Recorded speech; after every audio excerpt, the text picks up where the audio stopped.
Celebración de fe, encuentro de amor, el hombre y Dios, Dios y el hombre. ¿Dónde se da este encuentro? Presentamos Misterio de Fe. Escúchanos y conoce más sobre las expresiones de nuestra fe creída y celebrada en la liturgia. Señor Jesús, mi Salvador, amor eterno, amor divino.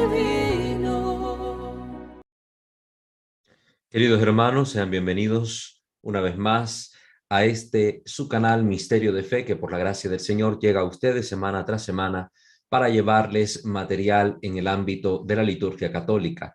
Les invitamos a suscribirse a este canal y también a activar la campana de notificaciones para estar pendientes del material que vayamos produciendo. Les invitamos de igual manera a conocer nuestros otros dos canales en el ámbito de la formación espiritual, nuestro canal Santo Debo Ser, y en el ámbito de la formación doctrinal de corte apologética, tenemos nuestro canal Creo Señor, Yo Creo. Pueden escucharnos a través de Spotify y seguirnos en Facebook, en nuestra página como @WalterFajardo20. Recuerden que de todos modos los enlaces siempre los van a encontrar en la descripción de los videos. Igualmente, la invitación a colaborar económicamente con nosotros si ustedes así lo tienen a bien.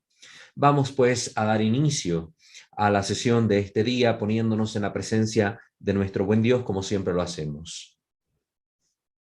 Ave María Purissima, sine lave concepta. In nomine Patris et Filii et Spiritus Sancti. Amén. Dios Padre omnipotente, rico en misericordia, te bendecimos, te alabamos y glorificamos porque eres un Dios bueno, porque eres un Dios santo, porque diriges tu mirada de amor y tierna sobre nosotros, para infundir en nuestros corazones tu espíritu, que nos ayude a hacer en todo tu voluntad.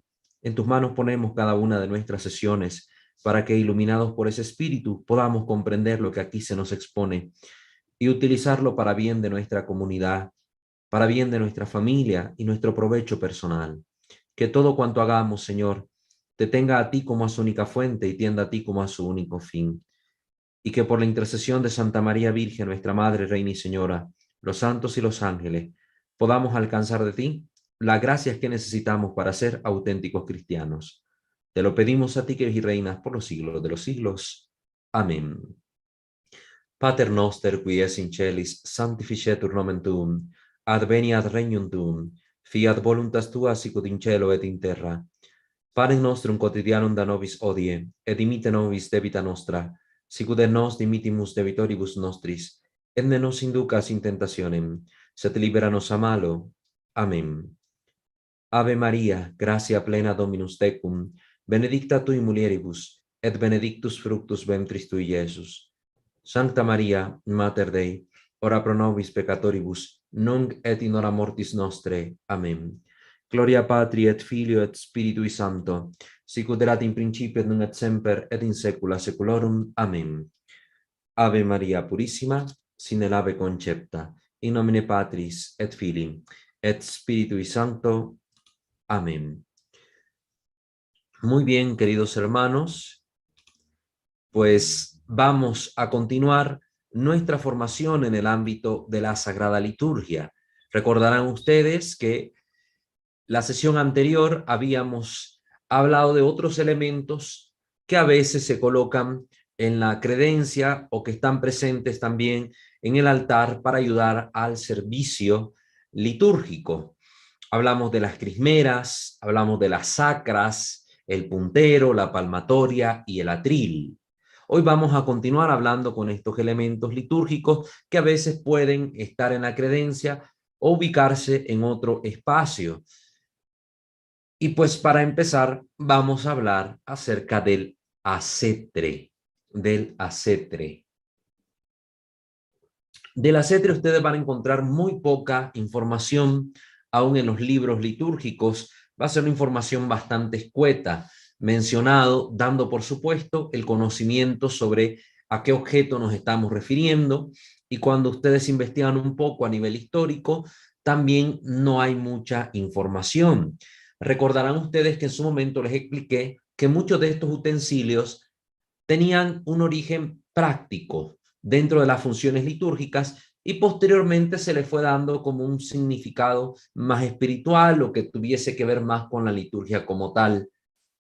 Al final de cuentas, el acetre va a ser a su manera como una pileta de agua bendita portátil, para expresarlo de algún modo, como una pequeña pileta de agua bendita que se pueda llevar de un lado a otro para poder realizar bendiciones. En sí, el acetre, vamos a tomar este pequeño significado, esta información que se nos presenta de un artículo sobre liturgia de la página corazones.org. La etimología del término acetre proviene del árabe asalt, que significa vaso con asa, y del latín cítula, que al final significa también un caldero que sirve para aportar el agua bendita y que se utiliza para la aspersión litúrgica del agua. El acetre como tal, estos recipientes están presentes en distintas prácticas religiosas. De hecho, ya entre los antiguos egipcios había una especie de caldero que simbolizaba a la diosa Isis, y en este caldero ella portaba agua del sagrado río Nilo. Entonces se utilizaba también en funciones litúrgicas de esa religión. Es una forma de caldero un poco más alargado que el nuestro y terminaba en forma de pezón, porque simbolizaba pues a esta diosa femenina. En la liturgia cristiana, que como siempre hemos hecho notar, está enraizada la praxis cultural en la misma praxis cultural de los judíos, este instrumento pasó a ser de uso común entre los cristianos primitivos porque no era ajeno a su conocimiento religioso del uso de este instrumento, ya que en la liturgia judía también encontrábamos diversos momentos en que se hacían aspersiones, ya fuera de agua de purificación o también de la sangre de los animales que eran sacrificados en el templo de Jerusalén. Entonces, con el pasar del tiempo, ustedes si ya vieron los capítulos sobre el agua bendita, las piletas del agua bendita, pues se les hace más fácil comprender cómo se fue introduciendo la praxis del uso del agua bendita entre las comunidades cristianas y posteriormente en la liturgia de forma oficial, pues cuando ya se empieza a usar el agua como tal, se ve la necesidad de poder tener un elemento que permitiera las aspersiones de una forma más práctica. Y por eso se introdujeron estos pequeños calderitos que contienen el agua bendita, una pequeña vasija con asa. Esta vasija se va a utilizar en conjunto con el hisopo. Vamos a dedicarle tiempo a hablar un poquito sobre el hisopo. Entonces espero que nos haya quedado claro. ¿Qué es el acetre? Una pequeña calderita, un pequeño recipiente con asa que contiene el agua bendita y que junto con el hisopo se utiliza para las aspersiones, especialmente en los domingos, de manera muy particular los domingos de Pascua, y que también permite ayudar a la bendición de imágenes, de objetos, de vehículos, de casa. Por cuestión práctica, ha nacido otro utensilio que es usado en la liturgia, que parece un pequeño tubo, un túbulo que termina con agujeros, el cual es rellenado con agua bendita y también es portado de una forma más práctica por los sacerdotes cuando van a bendecir a un pequeño lugar o para bendecir a las personas dentro de una familia o a un enfermo. Entonces llevan este pequeño túbulo que, como dicen algunos liturgistas, también podemos denominar bajo este término de acetre. Entonces, para que ustedes también ya lo sepan. Pero dediquemos un poquito de tiempo a hablar sobre el hisopo. Del hisopo sí existe un poco más de información que nos permite comprender bien cuál es el origen de este utensilio, que en conjunto con el acetre sirve para las aspersiones. Vamos a hablar del hisopo tomando la entrada de la enciclopedia católica, En la Biblia de los 70 este término aparece como hisopos, con H, Y, S, O, P, O, S, hisopos. Se refería en la escritura sobre todo a una planta mencionada en algunos pasajes específicos y que no se puede identificar con certeza en el día de hoy. Esto es algo que hay que tener claro. La planta como tal no la conocemos. ¿Cuál es? Las investigaciones, como vamos a leer más adelante, nos permiten esbozar cuál de las plantitas mencionadas en la actualidad o que se encuentra en el territorio al que hace referencia la Biblia, pues en el tiempo actual podría haber sido la planta que antaño fuese utilizada en los servicios litúrgicos del pueblo de Israel. Por ejemplo, la existencia de esta planta se demuestra en Egipto, como lo tenemos claro por Éxodo capítulo 12, versículo 22. Recuerden que todas estas citas, por cuestión práctica, me limito a mencionarlas y no a darle lectura a cada una individualmente. Entonces ustedes pueden anotar la cita bíblica e ir con su Biblia a leer el texto o confrontar la cita si así nosotros lo mencionásemos. Entonces su existencia de esta planta en Egipto se demuestra por el texto de Éxodo 12, 22, donde se representa a Moisés instando a los ancianos de Israel a tomar un manojo de hisopo y untar con él la sangre del cordero pascual en el dindel y las jambas de las puertas de sus viviendas, cuando fue la famosa noche de Pascua.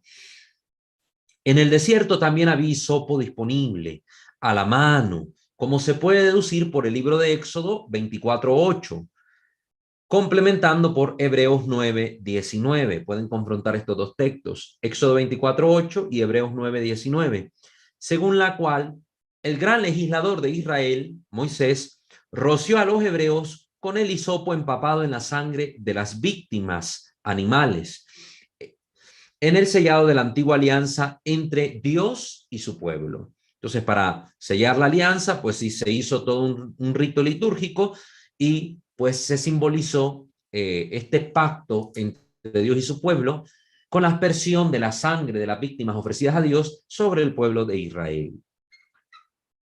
Las referencias al hisopo contenidas en el ritual mosaico muestran claramente que se trataba de una planta común en la península del Sinaí y en la tierra de Canaán, en la tierra prometida, y da a conocer sus principales usos entre los hebreos. Por lo tanto, es con hisopo que se ha de rociar la sangre de un pájaro ofrecido en sacrificio para la limpieza de una casa, o un hombre afectado con la lepra. Vemos mención de ellos en Levítico 14, del 4 al 7, y versículos 49 al 51.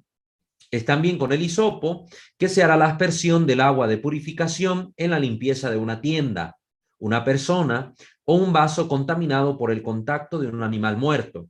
Pueden revisar número 19, versículo 8. Además de ser utilizado así como un instrumento en el acto de aspersión, el hisopo se usaba como uno de los elementos a ser quemados en la preparación del agua de la purificación misma. Lean número 19, versículo 6. Número 19, versículo 6. Por ello, no es sorprendente encontrar que esta múltiple e íntima relación del hisopo con las diversas purificaciones de la antigua ley llevase al salmista, específicamente en el Salmo 51, versículo 9, el salmo llamado Miserere, a considerar la aspersión con el hisopo como el símbolo de una purificación completa del corazón, ¿no? Una purificación completa del corazón. Rocíame, Señor, con el hisopo y quedaré limpio, dice el Salmo. Una visión que la Iglesia Católica ha hecho suya en la ceremonia del Asperges, que suele comenzar la solemne ofrenda de la Santa Misa. Sobre todo, este Asperges lo encontramos en la celebración de la liturgia tridentina, que resalta de forma más evidente este rito en los domingos. Lógicamente, el misal actual contempla la práctica de la aspersión antes de iniciar la misa, o mejor dicho, al comienzo de la misa, sustituyendo el momento del piedad, el acto penitencial. Tampoco es de extrañar que esta misma relación del hisopo con las diversas limpiezas de la ley mosaica le sugiriese a muchos escritores la identificación de la planta con la Hisopus officinalis o hisopo común, con el que estaban particularmente familiarizados. y cuyas propiedades detergentes pensaron naturalmente que habían inducido al legislador a seleccionarlo como especialmente apto para los servicios purificadores en Israel. Entonces, existe una planta en la actualidad, este es su nombre científico, ustedes lo pueden googlear, ¿verdad? Hisopus officinalis, de todos modos, ahí en el enlace que va a quedar de este artículo al que le estamos dando lectura, ustedes podrán entrar y encontrar bien el nombre. Existe esta planta y es a la que algunos científicos pues atribuyen ser el hisopo que se utilizaba con Moisés. Aunque ampliamente aceptada esta planta, tal identificación es ahora comúnmente rechazada por este motivo, entre otros, que el Hisopus officinalis parece haber sido desconocido en la antigua Siria y Egipto. Entonces, hoy se duda de que esta sea la planta llamada hisopo en la antigüedad, porque en los estudios arqueológicos que se han hecho, no se han encontrado datos precisos que permitan saber que tanto en el antiguo Egipto y Siria se conociese y se usase esta planta, cosa que, como hemos dicho por el dato de la escritura, en Egipto sí había una planta que se utilizaba para la aspersión llamada hisopo, pero que no es precisamente la que hoy se conoce bajo este nombre. La planta que en la actualidad se considera más probablemente el hisopo del ritual mosaico es la que se llama, su nombre científico, Origanum maru. Este es el nombre, Origanum maru. Como el Hisopus officinalis pertenece a la familia de las labiadas, la familia Labiate, y tiene también propiedades aromáticas y detergentes, y se puede convertir fácilmente en un manojo para propósitos de aspersión. Ustedes pueden buscar las imágenes de ambas y van a ver la diferencia. La planta llamada Hisopus es una planta verdecita que tiene flores con una forma de campanilla y por lo general son lilas. La planta llamada Origanum maru es la que tiene unas hojitas verdecitas y es una vara, un tallo extenso de unos 30, 40 centímetros a veces. Entonces, van a ver la diferencia de ambas y es más fácil hacer un manojo para aspersión con la Origanum que con la Hisopus. Y esta sí, la Origanum, era más abundante y era ya conocida tanto en la antigua Siria como en Egipto. Por eso, en la actualidad, la mayormente aceptada como la planta usada para las aspersiones en la antigua ley mosaica es la planta Origanum maru. Las siguientes son algunas de sus reclamaciones particulares para ser considerado como el hisopo mencionado en el Antiguo Testamento, hablando de la Origanum. En primer lugar, es la Origanum, no la Hisopus, que apuntan todas las tradiciones antiguas cuando se refieren al hisopo de las Escrituras. En segundo lugar, su nombre egipcio de Sufo está claramente aliado al arameo Sufo y al equivalente hebreo. Por último, el Origanum maru crece en las paredes de todas las terrazas a lo largo de Palestina y Siria, territorios donde también está el pueblo de Israel.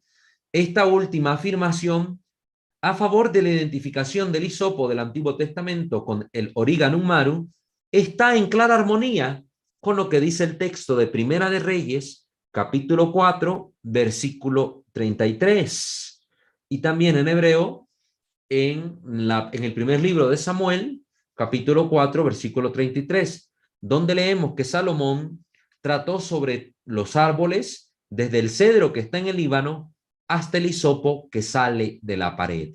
Entonces, este hisopo que sale de la pared es el que en la actualidad se llama Origanum maru. Entonces, por eso esta identificación que se ha hecho en la actualidad del Origanum maru con el posible hisopo o la planta que servía para hacer las aspersiones. La principal dificultad en el camino de esta identificación se va a extraer del Evangelio de Juan, capítulo 19, versículo 28. Es la dificultad que se encuentra de identificar la planta del hisopo, del Origanum maru, con el hisopo bíblico por este texto. ¿Cuál es el problema? En el texto de Juan se afirma que algunos de los presentes de la pasión de Cristo pusieron una esponja empapada en vinagre en el hisopo y se la pusieron en la boca. Se supone a menudo que el tallo de la Origanum maru sería demasiado corto y demasiado delgado para los fines descritos en este pasaje, y que otra planta con un tallo más largo y más firme, por ejemplo, la planta de alcaparro, que se llama en su término, en su nombre o nomenclatura científica, Caparis spinosa, es el denotado por el cuarto evangelista. Sin embargo, esto es lo que hay que notar, a muchos comentaristas no les parece necesaria esta suposición, que no sea el origanum, sino el alcaparro. No les parece necesaria. ¿Por qué? Porque como se piensa en la actualidad, la cruz sobre la que Jesús estaba no era tan alta como asumen los opositores a la identificación de la Origanum con el hisopo de la Biblia. Y que en consecuencia la Origanum maru, de unos 40 o 50 centímetros de longitud y sin duda a la mano en el Monte Calvario, se utilizó ya sea sola o junto con una caña, como también aparece en otros textos bíblicos, por ejemplo Mateo 27, 29 y Marcos capítulo 15, versículo 36, para llevar junto con él la esponja humedecida en vinagre a los labios del Salvador. Entonces sí, Jesús estuvo crucificado en una cruz que no era tan altota como a veces la imaginamos, lo que permitió que con este ramo de hisopo, posiblemente seco, hayan ahí colocado la esponja y le permitía al soldado, estirando bien la mano, alcanzar perfectamente la boca de nuestro Mesías, de nuestro Salvador. También se han considerado numerosas otras plantas más o menos similares al Origanum maru, de hecho con cierta probabilidad, como el hisopo mencionado en la Sagrada Escritura. Pero de todas las plantas que se han supuesto en este tiempo, la que más atisban los expertos a mencionar como el hisopo de las aspersiones bíblicas es la Origanum maru. Entonces, en esta planta va a tener origen el hisopo nuestro como cristianos. En las comunidades primitivas, junto a la calderita que contenía el agua bendita, se utilizaba la plantita para asperjar el agua. Por fines prácticos, con el tiempo, esta se fue transformando en un objeto que pasó a ser de metal, como lo conocemos hoy, un túbulo que por lo general termina con una forma redondeada, llena de agujeros, que permite que el agua sea contenida en él y a la hora de realizar el sacerdote la aspersión, pues de forma práctica llegue el agua a las personas. Es más ventajoso que una plantita. A nosotros nos ha pasado que a veces cuando llegamos a comunidades muy pobres por primera vez y que no tienen, por ejemplo, el acetre y toca realizar la bendición, por ejemplo, de una casa, un automóvil, pues nos presentan una bandejita, una panita con agua bendita y un ramillete de flores o de hojitas o ramitas de alguna planta y con ellas asperjar. ¿Y qué sucede? Que muchas veces las flores se quiebran o las ramitas, como son muy delgadas, se quiebran, entonces al final uno casi que termina asperjando con la propia mano. Por ello es que hubo esta evolución práctica de una planta para asperjar a un utensilio, un instrumento con esta forma específica que permitiera una mejor manipulación del agua bendita y una mejor aspersión sin que ésta se fuera a quebrar. Lo más que puede pasar, como ya ha sucedido en alguna ocasión, es que el sacerdote se le resbale el hisopo de la mano y pues golpea a alguien. Esto sí puede acontecer, ¿verdad? Pero de ahí algo más no podría pasar. Entonces ahí tenemos ya el origen de este elemento y comprendemos ahora con lo que hemos expuesto qué es el acetre, qué es el hisopo, que algunos llaman en conjunto el aspersor para el agua bendita y que es utilizado para las distintas bendiciones como ya mencionamos. El tamaño no importa de estos calderos, la forma tampoco importa, el color tampoco importa, es su función la que es realmente importante. Una pequeña pileta de agua bendita portátil con un instrumento que permita la aspersión de esta agua con facilidad sobre los fieles o los objetos que se desean bendecir. Muy bien, acabamos ahí estos dos elementos. Pasemos ahora al siguiente elemento. Hablemos ahora del incensario. Vamos a hablar de este instrumento litúrgico. Tomamos también de la Enciclopedia Católica la información. Se le llama incensario a una vasija suspendida por cadenas que se utiliza para quemar incienso en las misas solemnes, en las vísperas, en bendiciones, procesiones y otros oficios importantes de la iglesia. El resumen es eso, una vasija suspendida por cadenas y en la cual se quema el incienso. En pocas palabras es eso. Ahora hablemos un poco más de su historia. Ahora también se le llama comúnmente turíbulo. No sé si ustedes han encontrado el uso de este término. Ya en muchas parroquias se utiliza así como tal, el turíbulo. Y turiferario a la persona que porta el turíbulo. Mucha gente utiliza mal la palabra turiferario y se refieren con el turiferario directamente al instrumento. Turiferario, así como el cruciferario o el ciroferario, significan los que portan estos instrumentos. Cruciferario, el que porta la cruz. Ceroferario, el que porta el cirio. Turiferario, el que porta el turíbulo. La palabra turíbulo viene del latín turibulum y significa directamente incensario o instrumento para incensar. Sus componentes léxicos son thus, thuris, incienso, que viene del griego thios, incienso, más el sufijo bulo, que significa instrumento o algo que se utiliza para algún propósito. Entonces sería instrumento del incienso, instrumento en el que se quema el incienso.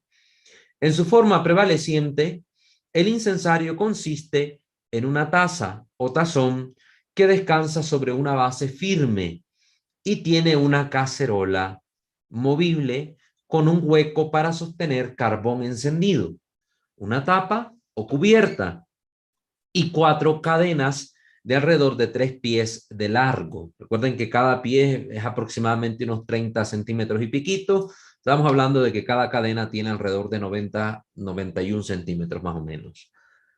3 de las cuales, estas 3 cadenas, se unen el recipiente a un disco circular. Las 3 cadenas vienen desde la base del incensario, se extienden hacia arriba y se unen a un pequeño disco, que termina en un pequeño anillo para llevar el incensario. Y la 4ª cadena, la que va al centro, también va unida a ese disco, pero de forma móvil para permitir que se levante la tapa del incensario y así poder agregar los granos de incienso.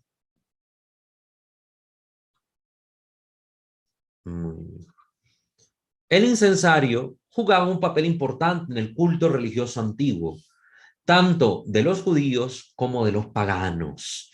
Es decir, que ya en muchísimos pueblos paganos vamos a encontrar el uso de resinas aromáticas como una forma de rendir culto, de adoración a sus deidades, a sus divinidades, etcétera, etcétera, etcétera.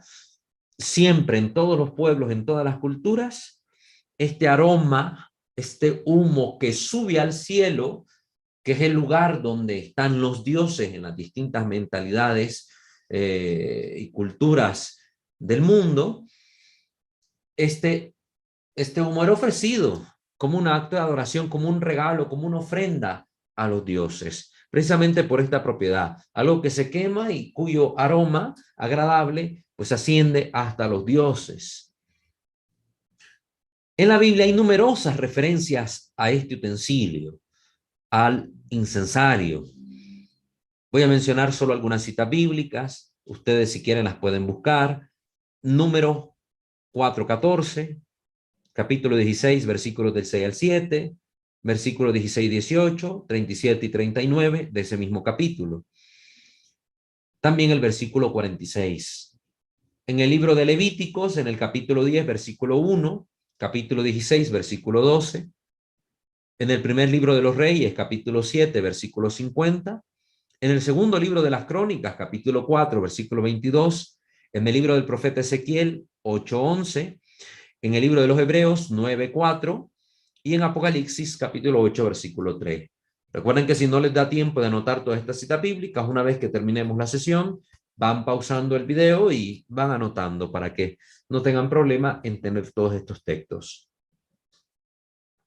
No es de extrañar entonces que su uso en ceremonias cristianas se remonta a los tiempos más primitivos. Ya desde las primeras comunidades cristianas vamos a encontrar el uso del incensario. Entonces, esto es importante conocerlo, queridos hermanos, porque, por ejemplo, los protestantes, ya lo he escuchado, atacan siempre las praxis religiosas de la Iglesia Católica y dicen, no, es que los católicos andan quemando incienso y eso del incienso era ofrecido a los dioses paganos, y los dioses paganos aquí, los dioses paganos allá. Yo digo, ay hermanos, mejor no hablen tonterías. Ustedes que aman tanto las Sagradas Escrituras o dicen amarlas y leerlas tanto, ¿no se dan cuenta que desde el Antiguo Testamento vemos al incienso también en relación con Dios y ofrecido a Dios? Entonces, nosotros continuamos la praxis del Antiguo Testamento, ofreciendo al único y verdadero Dios, la Santísima Trinidad, el incienso.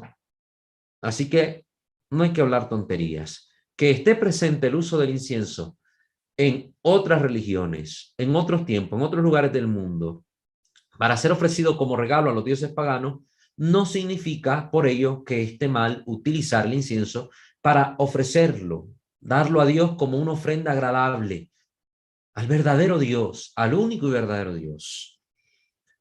Su forma primitiva, la del incensario, sin embargo, era muy diferente de lo que es ahora, al ser algo así como un pequeño florero con una tapa perforada para emitir los olores perfumados.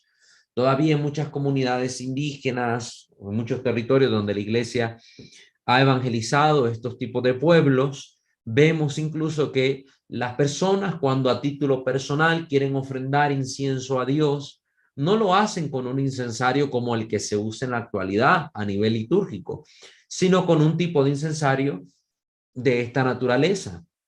Recipientes que tienen algún tipo de base para poder sostenerlo y en él se coloca el carbón para quemar el incienso.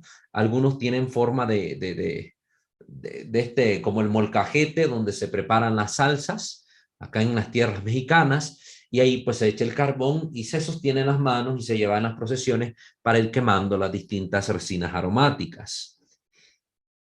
Más tarde, a estos recipientes se le añadieron cadenas para una mayor comodidad en el manejo. En vez de andar incensando con aquel instrumento de esta manera, pues con las cadenas, pues era más práctico realizar algún tipo de movimiento que permitiera al aire encender más las brasas y que se quemara mejor la resina aromática. Estas vasijas de la Edad Media a menudo se hacían de oro y plata, enriquecidas con numerosos detalles de la ornamentación más elaborada. Por ejemplo, en los archivos o inventarios de muchas catedrales continentales e inglesas, como por ejemplo la Basílica de San Juan de Letrán, la madre de todas las iglesias, la de Treveris, la de Lovaina, Lincoln y York, se dan minuciosas descripciones de algunos ejemplares antiguos en posesión de estos templos. Imagínense, ahí tenemos pues algunos datos históricos que nos permiten conocer la enciclopedia católica acerca del incensario. Miremos también qué nos va a decir sobre el incensario y la naveta en la página de liturgia papal, que es otra de las páginas de liturgia que siempre recomiendo a ustedes que puedan revisar. En ella se nos dice que el incensario es un pequeño brasero suspendido por cadenas, en las que se quema el incienso. También se le llama turíbulo. Entonces ya vemos que el incensario es bíblico, está en relación con el verdadero Dios. De hecho, en la visión del profeta Isaías, recordarán ustedes cómo inicia su vocación él, un profeta que se confiesa delante de Dios ser un hombre de labios impuros, que procede de un pueblo de labios impuros, y que Dios manda al ángel a tomar del brasero del incensario que estaba delante del trono de Dios, un carbón encendido y tocar con ese carbón los labios del profeta para purificarlos. ¿Recuerdan? Entonces, delante del trono de Dios también hay incensarios. El incensario tiene varias partes. La base, que es el lugar donde se depositan los carbones y el incienso que sirve como brasero. Carbones que pueden ser de distintas maneras. Hay carbones que son pedacitos de leña quemados y que se utilizan como tal para arder. Hay ahora carbones un poco más especializados, si los podemos llamar así, o de una forma más prácticas para ser encendidos. Tienen forma de discos, son pequeños discos redondos, se ponen en el incensario y ya encendiéndolos fácilmente con un cerillo arden rápidamente. Entonces, por su fin práctico, en muchos lugares utilizan este tipo de pastillas de carbón, como suelen llamarle. Al final son carbón. Todas son carbón y tienen el mismo fin. El segundo elemento es la llamada tapa, también llamado opérculo, de apertura a lo que se abre. Esa tapa que se abre es la que se desplaza a través de las cadenas y permite pues tapar el carbón para que el humo salga por los orificios, o permite pues al ser levantada colocar los granos de incienso sobre el carbón encendido. Luego están las cadenas, que son las que sostienen la base del incensario y la tapa. Normalmente son 3 unidas a la base y una más unida a la tapa, que es la que permite moverla. Aquí dice normalmente, porque ustedes van a ver que existen distintos tipos de incensarios. Hay unos, es cuestión de estilos, hay unos que por lo general traen una sola cadena y la tapa es la que se mueve directamente con un pedazo como de pieza, ya sea de caucho, de metal, de madera, dependiendo del diseño, que permite levantar a través de la cadena la tapa. Entonces, por fin práctico. Entonces, incensarios de una cadena, incensarios de 4 cadenas. Estas van unidas, son 3 unidas la base y una más que une la tapa, como hemos dicho. Una cuarta parte de este incensario es el disco. El disco, que es un cilindro al que llegan las 3 cadenas unidas a la base y por el que pasa la cuarta cadena. Ese disco es el que está coronado con un anillo o argolla que permite pues sostenerlo de una forma más práctica. Y por último, pues hablaríamos de estas argollas como tal. Serían 2, la que se encuentra directamente sobre el disco y la otra argolla que va unida a la cuarta cadena y está también por encima del disco. Entonces ya algunos liturgistas en cuestión de estética y de forma dirán que pues la mano como se coloca en el disco, que este dedo pasa, el dedo en medio pasa por la argolla que está fija sobre el disco y que el dedo pulgar, en el dedo pulgar se colocaría la argolla de la cuarta cadena y con esta mano pues fácilmente haciendo este movimiento se levantaría la tapa. Pero ya es cuestión de cómo los liturgistas o los maestros de ceremonia les enseñen a sus acólitos a utilizar el incensario. La naveta, por su parte, la naveta sería el complemento obligado del incensario. Consiste en una caja que contiene el incienso. Esa es la naveta, una caja que contiene el incienso. Normalmente tiene forma de nave, de ahí viene el nombre, naveta, porque tiene forma de nave. Siempre va acompañado de una cuchara, una cucharilla, con la que se pone el incienso en el turíbulo. Entonces, incensario y naveta se complementan. Son 2 elementos, 2 utensilios que se complementan como el acetre y el hisopo. Y se usan el uno con el otro. Entonces, así pasa con el incensario. El uno y el otro van de la mano para pues cumplir adecuadamente su función. Entonces, eso sería la naveta. En pocas palabras, para que no le busquemos 3 pies al gato, la naveta es eso. Un recipiente que permite portar el incienso. Eso es todo. Sobre el uso del incensario, vamos a leer también otro artículo que encontramos ahora en una página llamada Infocatólica. Y es un artículo sobre liturgia, fuente y culmen. Entonces, en ella hacen mención un poco del incensario y por ello, pues me pareció adecuado también traer a colación este artículo.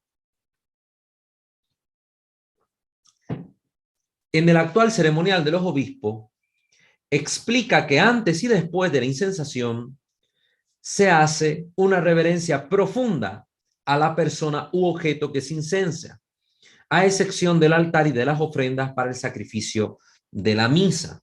Esto está en el ceremonial de los obispos, numeral 91. Recuerden, ahora estamos hablando sobre el uso del incensario. Entonces, antes de que yo incense algo, una persona o objeto, se hace reverencia profunda. Reverencia profunda, que doblando la mitad del cuerpo hacia la persona, a excepción del altar. ¿Por qué? El altar, en el momento en que se va a incensar, al inicio de la misa, ya se hizo la reverencia profunda delante de él, entonces se procede a hacer directamente la incensación después del ósculo que se le da, el beso. Y en el momento de las ofrendas, pues igual el sacerdote al acercarse al altar ya hizo la reverencia, ya presentó los dones al Señor, entonces ya hizo reverencia también ante los dones, ahora solo va a incensar. Por eso se omite otra vez hacer nuevamente reverencia delante del altar y de las ofrendas, porque ya se ha hecho. Pequeño detalle que a veces se olvida, por ejemplo, el diácono antes de incensar el evangelio hace inclinación antes y después de incensar.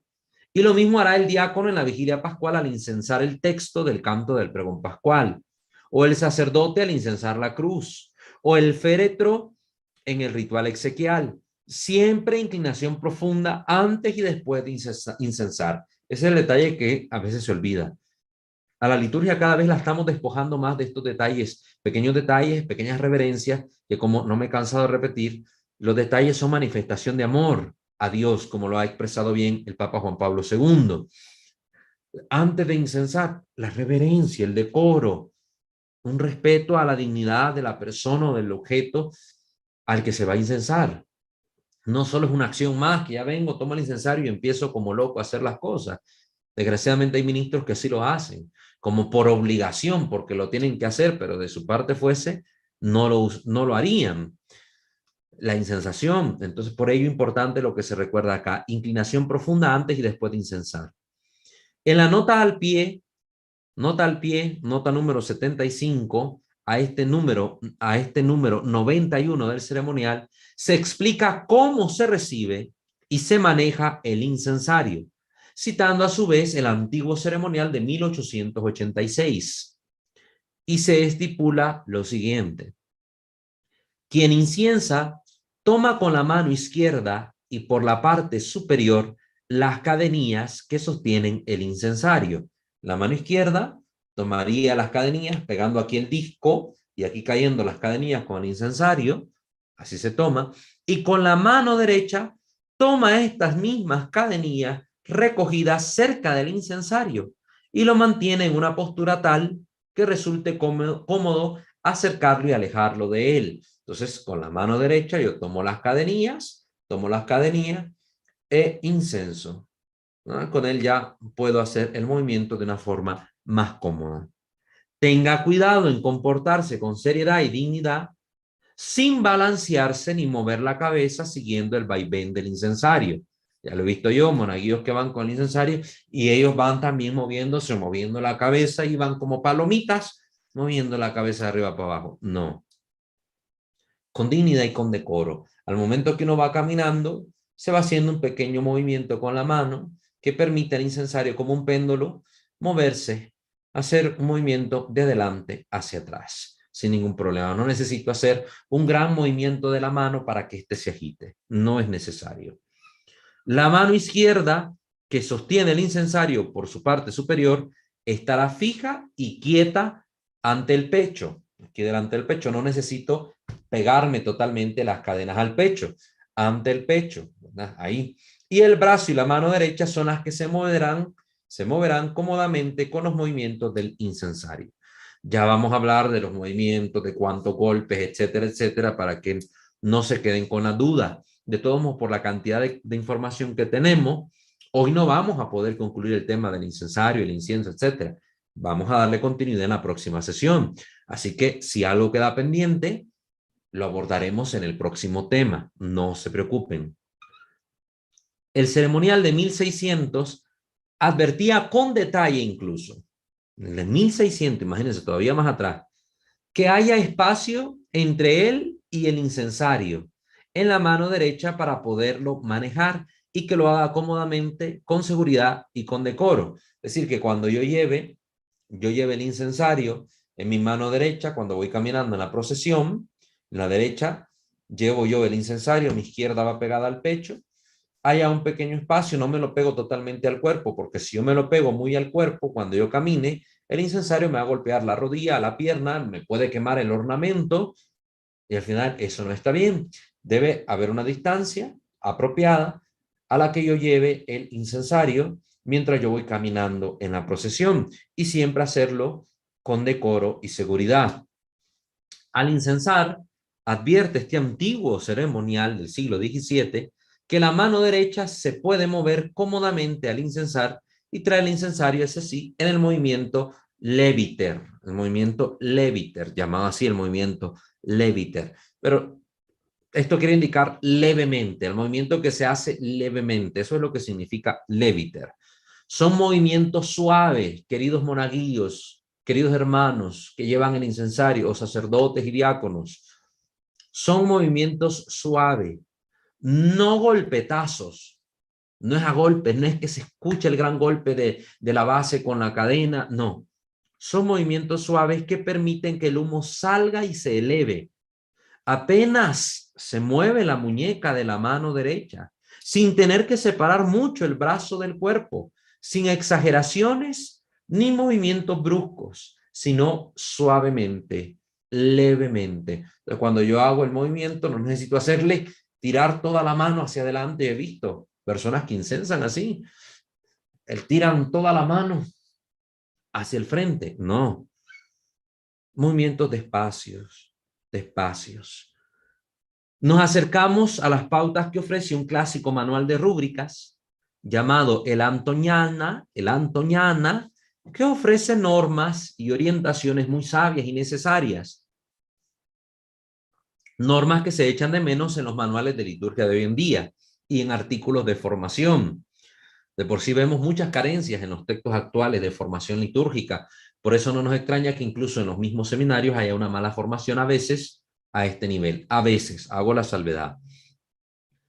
Quiero fijarme, en primer lugar, dice el autor de este artículo, en la descripción de cómo hay que mover el incensario sin detenerme en cuánto golpe de incensario hay que dar a un elemento u otro. Dice este manual, el Antoniana, lo siguiente.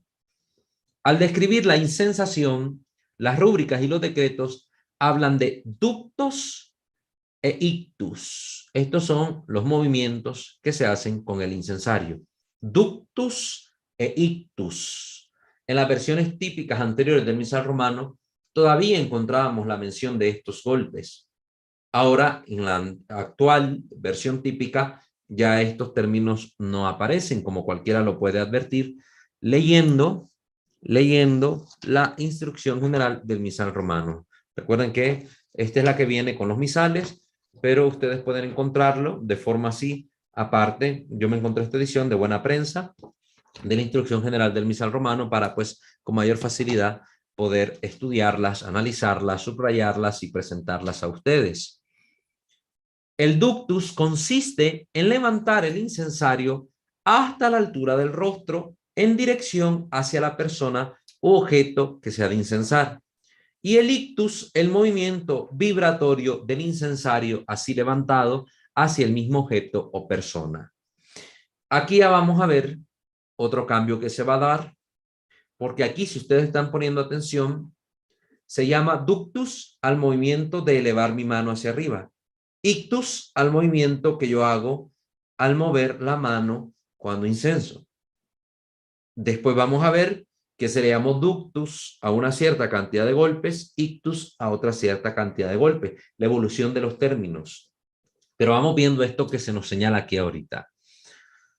Entonces, así, cuando para cada ducto se prescriben 2 ictus, una vez levantando el incensario hasta la altura del rostro, enseguida se le hará vibrar 2 veces sin interrupción hacia el objeto que se incensa e inmediatamente se le baja hasta la cintura. Entonces, aquí se nos está describiendo en este antiguo manual antoniana cómo es que se hacía la incensación. Se hacía el movimiento del ductus, se levantaba el incensario y luego 2 golpes, 2 ictus, 1, 2, hacia el objeto o persona que se fuera a incensar. Y si se inciensa andando, por ejemplo, el altar o el féretro, entonces en cada ductus, en cada movimiento de la mano, basta mover el incensario hacia el objeto que se inciensa, extendiendo y contrayendo el brazo derecho sin necesidad de elevar cada vez el incensario hasta el rostro ni hacerle vibrar de manera dicha. Suave movimiento del brazo derecho continuo para incensar. Entonces, vamos a encontrar que las rúbricas nos iban a indicar que, por ejemplo, a tales personas se dan los movimientos de tres incensaciones de 2 golpes. Entonces, 3 veces hay que levantar y hay que dar los 2 golpes. Entonces serían 3 ductus con 2 ictus cada ductus. En el caso del féretro del altar, entonces en cada ductus siempre se va dando un ictus. Ductus, ictus. Voy moviendo lentamente el incensario con mi mano derecha. Asimismo, explica bien y claro cómo se recibe el incensario y hay que manejarlo. Este antiguo manual decía, para incensar se tiene el incensario de este modo. Con la mano izquierda se toman las cadenillas en su extremidad, por la parte del disco, llamado también esta extremidad manubrio, reteniéndola junto al pecho. Entonces yo me las pongo por acá. Con la derecha, y esto es en este manual, con los 3 primeros dedos, se toma el incensario cerca de la tapa, sosteniéndolo de modo que con facilidad pueda dirigirse hacia el objeto que se ha de incensar. Entonces, si ustedes se fijan, es como un movimiento de pinzas. Con estas 3 manos voy a agarrar yo el conjunto de cadenas, a las 3 cadenas junto con la de en medio, cerca de la tapa, para permitirme hacer el movimiento de la muñeca con el que voy a hacer la incensación. Colgando demasiado el incensario, no puede ejecutarse la incensación cómoda, segura y decorosamente. Gente que agarra el incensario así, las cadenas en la parte del manubrio hasta arriba de la cabeza, y aquí hacen incensación en un movimiento así. Lástima que no tengo yo un incensario propio con el que poder hacerles esta ejemplificación, pero baste las mímicas que hago para que ustedes puedan hacerse una idea. Hay gente que agarran el manubrio aquí y el incensario, el resto del cuerpo, la base de esta manera, ¿no? Acá, cerca del pecho, con 3 dedos, y yo hago un leve movimiento. Eso es lo que se tiene que hacer. Tampoco es agarrar las cadenas desde en medio, como hacen otras personas, y entonces el incensario casi que golpea el pecho, la base del incensario, casi que golpea el pecho del monaguillo o acólito que esté usándolo.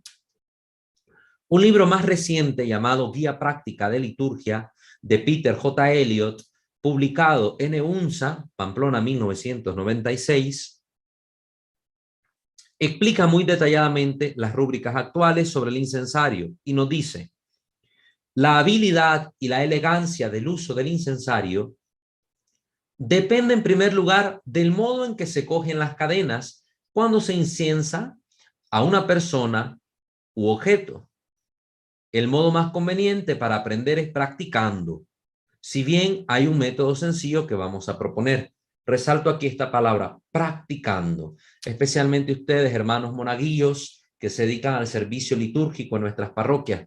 Practiquen, por favor, los coordinadores de los monaguillos o los mismos párrocos, adviertan esto. Practicar siempre es importante, practicar las distintas ceremonias para evitar los errores, para que los muchachos asimilen más el uso de estos objetos. Así se disminuye el nervio, se hacen las cosas con mayor seguridad y se evitan errores que posteriormente pues afectan al servicio litúrgico.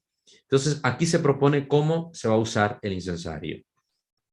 Con la mano izquierda se toma el disco y la parte superior de las cadenas, dejándola descansar sobre el pecho, ¿verdad? Esta ya es la parte del manubrio. Con la mano derecha se deja que las cadenas pasen entre el dedo índice y el mediano, a la vez que con el pulgar se asegura, se hace un movimiento de pinza, se asegura, de modo que el cuenco del incensario se puede controlar y dirigir fácilmente. Con la mano derecha, acerque el incensario delante del pecho, después levanta la mano hacia el nivel de los ojos, más abajo cuando se incensa el altar, y mueve el incensario hacia adelante y hacia atrás de la persona o del objeto que se inciensa, balanceándolo constantemente y suavemente, sin precipitarse al manipular la cadena. No es a lo loco, tan en carrerita. Yo veo ceremonieros o a veces monaguillos que están ahí en carrerita, incensan, se pierde la elegancia del momento, la suavidad que es conforme al suave aroma que emana del incienso quemado. Una vez completado el número requerido de incensaciones, se baja el incensario, entonces lo acerca hacia sí o devuelve el turiferario pues al diácono o al que el turíbulo al diácono o al que lo porta, ¿verdad? El altar se inciensa suavemente rodeándolo. En este caso, el celebrante camina alrededor del altar haciendo balanceos simples y continuos. Va con el incensario, en su mano izquierda, el manubrio cerca del pecho, y la derecha, ahora más abajo, por la altura del altar, lleva este movimiento continuo, suave, que va permitiendo incensar. En las antiguas rúbricas se mostraba cómo se incensaba el altar, ¿verdad? Empezabas de un lado, terminabas para el otro, empezabas primero por lo de arriba, luego ibas por la parte de abajo, y empezando de un extremo acababas en el otro, y te decía primero la cruz, después de la reliquia, después ya empezabas por el altar, al lado derecho, y luego al lado izquierdo, después te regresabas por la parte inferior, y te señalaba cómo se iba haciendo el movimiento. Un movimiento suave, de arriba hacia abajo, de arriba hacia abajo, de abajo hacia arriba. En la actualidad, pues esto ya no se manifiesta en las rúbricas como tal, pero sí se da por entendido que es la forma adecuada de incensar el altar. Movimientos de abajo hacia arriba, de abajo hacia arriba, de abajo hacia arriba, rodeando todo el altar. También explica cómo hay que tomar el incensario para moverlo con facilidad. Y una advertencia: balancear el incensario, moverlo para incensar, no significa dar golpe con él en la cadenilla de modo brusco y ruidoso, sino moverlo despacio, suave y de forma continua. Entonces basta hacer un leve movimiento de la muñeca para incensar. No necesito hacer todo este movimiento y que a fuerza golpee la base del incensario con las cadenillas para decir qué bien que estoy incensando. No.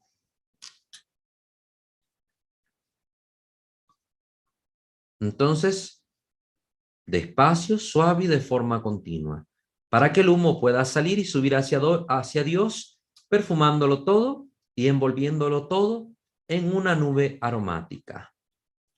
No es necesario que el incensario golpee las cadenas, repito. No es necesario que el incensario golpee las cadenas, la base a las cadenas. Cuando se inciensa una persona o las ofrendas sobre el altar, las cadenas deberían ser sujetadas por lo menos a unos 20 centímetros del cuenco y a 30 centímetros cuando se inciensa el altar y la cruz. Entonces, más o menos entre la base, ¿verdad?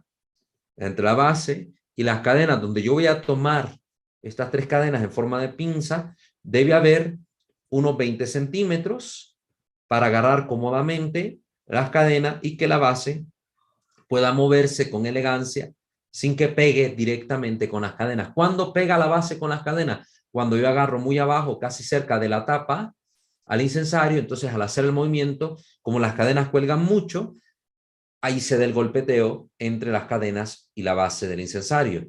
Pero cuando yo hago esta recomendación de unos 20, 30 centímetros de distancia, tomo ahí las cadenas en forma de pinza de la base, 20, 30 centímetros, las cadenas ya están un poco más extendidas, estiradas, y entonces ya hago el movimiento y no se produce tanto el golpe de la base con las cadenas. Al incensar el altar, al incensar el altar, suave, constantemente, la incensación del altar debe hacerse con un ritmo solemne. No es necesario que el incensario golpee las cadenillas. Cada incensación debería ser suave, realizada sin prisas, dejando libre unos 40 centímetros de longitud de las cadenillas. Son anotaciones interesantes que ayudan a incensar bien, con solemnidad y unción. Esto es lo que nos comparte entonces el artículo que aparece en Info Católica. Aquí, como ustedes vieron, se hacía notar que en el Antoniana se le llamaba ductus e ictus a los movimientos con el incensario, pero entendido de otra manera, al ductus como el movimiento hacia arriba y al ictus como el movimiento de la traslación que hace la base del incensario. Ya vamos a ver en la próxima sesión que en los documentos más recientes se le llama ductus e ictus a los golpes que hay que hacer con el incensario. Entonces, ya lo vamos a anotar. Ahorita no, solo tengan ahí la anotación para que ustedes puedan entender bien a qué estamos haciendo referencia. Por ejemplo, cuando ustedes en un manual de liturgia antigua lean que a cada ductus hay que dar 2 ictus, entonces ya saben que están entendiendo a ductus como el movimiento de levantar el incensario y al ictus como el movimiento de traslación.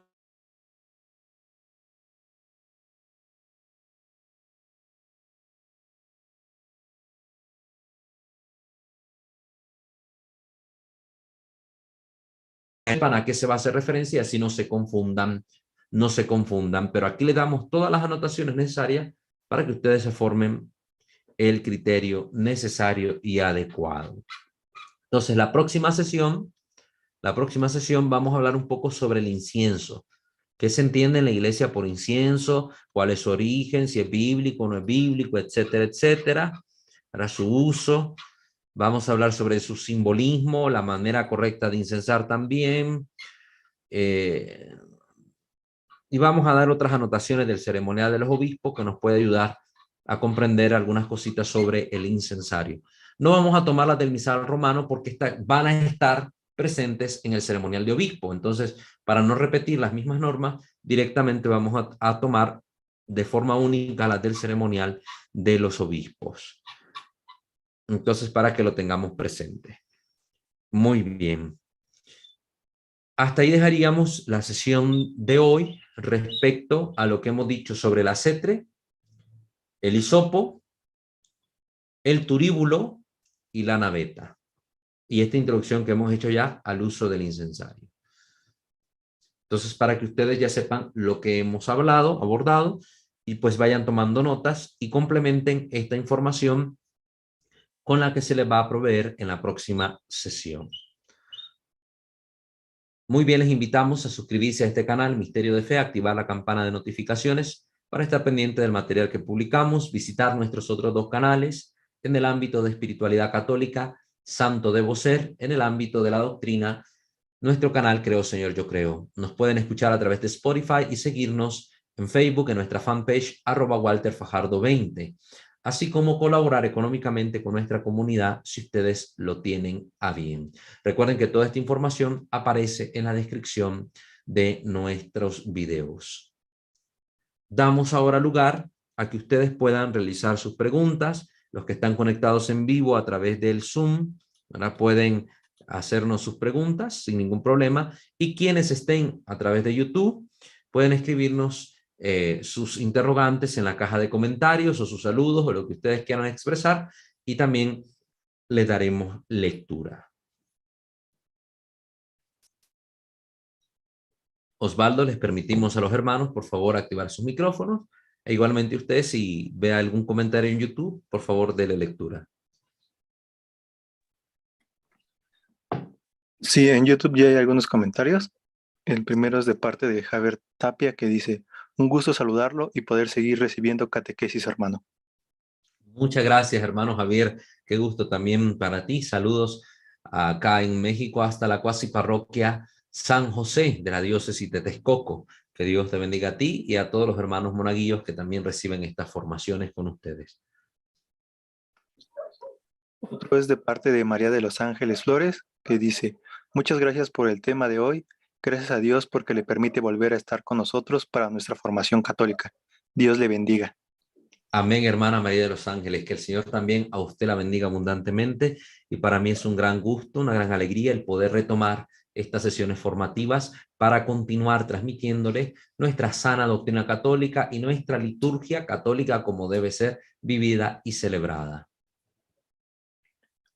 De Hernández Valeria, que dice, qué interesante, muchas gracias por el tema. Claro que sí, hermana, para usted también. Aquí estamos compartiendo esta formación. Allí en nuestro canal va a encontrar abundante material sobre estos temas litúrgicos. Como ustedes ven, nuestros temas son un poquito más extensos de lo habitual. En Facebook, en YouTube encontramos videos muy cortitos de 1 minuto, 2 minutitos. Dicen, el acetre es esto, el hisopo es esto, tal, y sirve para esto y esto. Sí, me parecen excelente, excelente material, pero para una formación un poco más amplia, un poco más seria, más sistemática, pues les traemos este tipo de videos con material y contenido un poco más denso que les permita ahondar a ustedes en estas materias. Hay diversos diccionarios que ustedes pueden ocupar, por ejemplo, el diccionario de liturgia de la editorial San Pablo, si no estoy mal. Está ese nuevo diccionario de liturgia, son 2 tomos, y ahí viene palabra por palabra, también con su historia, textos, documentos, etcétera. Ustedes pueden acercarse a ese tipo de libros para llevar una formación más profunda, si ustedes así lo ven a bien. Aquí les traemos cuestiones bastantes curiosas, claras, escuetas a veces, pero que les permitan tener nociones bastante generales, diría yo, sobre las cuestiones que abordamos, para que cuando alguien les pregunte, ustedes puedan contestar con una base. ¿De dónde viene esto? ¿Por qué se usa lo otro? ¿Por qué de esta manera y no de otra? Ustedes ya aquí con el contexto que le presentamos pueden saber estos detalles. Muchas gracias, hermana. ¿Hay algún otro? Sí, de parte de Carmen Dávila, que dice, bienvenido hermano Walter. Me da mucho gusto que tenga la disposición y voluntad de seguirnos enseñando el significado de los actos que desconocemos sobre nuestra Iglesia Católica. Muchas gracias, hermana Carmen. Que Dios me le bendiga. Y pues sí, es un gusto retomar estas sesiones. Habíamos hecho una pausa de un tiempecito, ¿verdad? Fue un poco prolongado, pero sí tuvimos que hacer necesariamente esa pausa y pues ahora estamos ya de regreso por la gracia de nuestro Dios para continuar las formaciones donde quedaron pendientes y así ustedes no se queden sin este material. Gracias. Dios le bendiga. Y el último es de parte de Hilda Valderas, que dice, gracias hermano, Dios lo bendiga. Amén, hermana Hilda. Que Dios me la bendiga a usted también y gracias por estar presente a través de este medio, siguiendo su formación en el ámbito de la liturgia. Muy bien, damos ahora un espacio a los hermanos que están conectados en vivo a través de la plataforma Zoom. Los que quieran participar, pues encienden su micrófono y hacen sus preguntas o sus comentarios. Buenas noches, Padre María de Jesús de Chicoloapan. Hermana María de Jesús, qué gusto tenerla siempre por acá. Muchas gracias, Padre.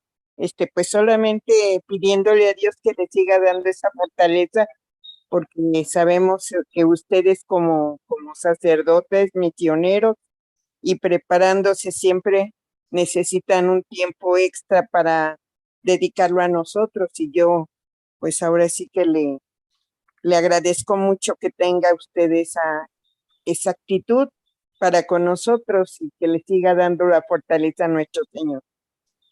Muchísimas gracias, hermana María de Jesús, y pues para mí es una gran alegría estar nuevamente acá sirviéndoles, pudiendo encontrarme con ustedes a través de estos medios, ¿no? Que forman parte del gran continente digital que hay que evangelizar.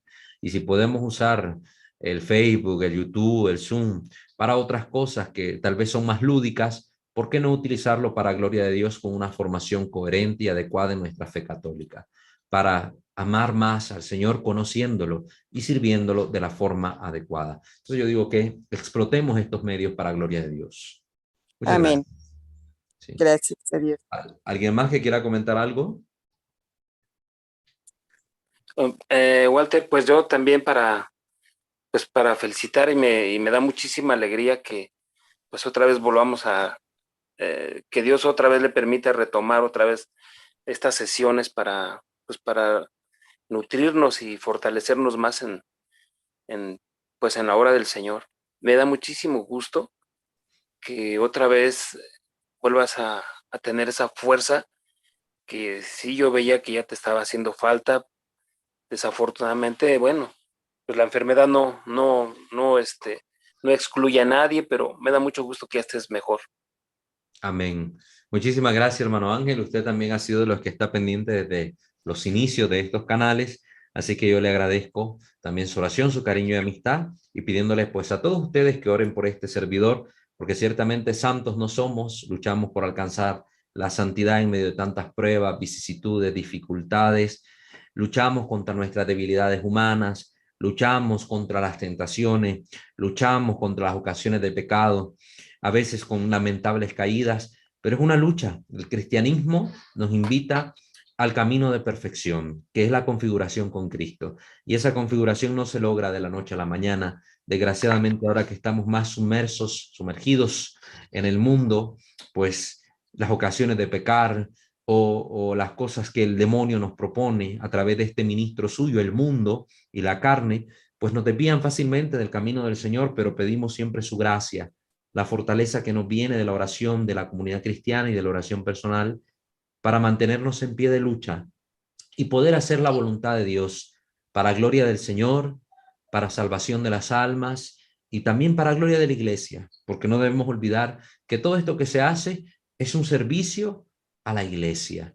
No lo hacemos para servirnos nosotros mismos, para obtener un nombre o una popularidad, eso es lo de menos, no es lo que vamos buscando, sino proporcionarles a ustedes un instrumento de formación que les ayude a vivir y a sentir con la iglesia nuestra fe y nuestra liturgia. Sí, así que muchas gracias, hermano Ángel. Amén. No sé si alguien más quiere comentar algo. Hay un nuevo comentario en Facebook, voy a dar En YouTube. en YouTube, Okay. perdón. Bueno, lo acaban de eliminar. Entonces ya no sé qué dice. Bueno, muy bien. Pues a la persona que lo escribió, que el Señor también le bendiga. No sé qué fue lo que pusieron o qué intención tenían de comentar, pero igual, Dios le bendiga abundantemente. Pues vamos a finalizar entonces nuestra sesión de este día poniéndonos en la presencia de nuestro buen Padre Dios. Ave María Purísima, sin el ave concepta. In nomine Patris et Filii et Spiritus Sancti. Amén. Señor Dios nuestro, Padre omnipotente y rico en misericordia, te bendecimos, alabamos y sobre todo te glorificamos y damos gracias por habernos permitido una vez más tener este encuentro de formación. Que tu gracia nos sostenga y nos permita avanzar, continuar creciendo en el conocimiento de nuestra sagrada liturgia. No con el fin, Señor, de volvernos sabiondos, sino que con humildad reconocer aquello que debemos hacer conforme a las enseñanzas de la Iglesia para tributarte un culto de adoración cada vez más perfecto, en espíritu y en verdad, y poder hacer en la liturgia solo aquello que debemos hacer. Te pedimos, Padre Santo, fidelidad a la Iglesia, a la tradición, al magisterio, a las enseñanzas que se nos dan, para que en todo busquemos siempre tu mayor honra y gloria. Te lo pedimos a ti que vives y reinas por los siglos de los siglos. Amén. Amén. Subtum presidium confugimus Santa Dei Genetrix, nostra deprecationes ne despicies in necessitatibus, sed a periculis punti liberanos semper. O Virgo gloriosa et benedicta. Amén. Sancte Micael Arcangele, defendenos in prelio, contra nequis insidias diaboli esto presidium. Impere dili Deus supplices te precamur. Tuque prince milicia celestis, Satan alios spiritus malignos, qui ad perditionem animarum pervagantur in mundo, divina virtute in infernum detrude. Amén. Angele Dei, qui custos es mei, metivi commissum pietate superna, illumina, custodi, reia et guberna. Amén. Ave Maria Purissima, sin el ave concepta, in nomine Patris et Filii et Spiritus Sancti. Amén.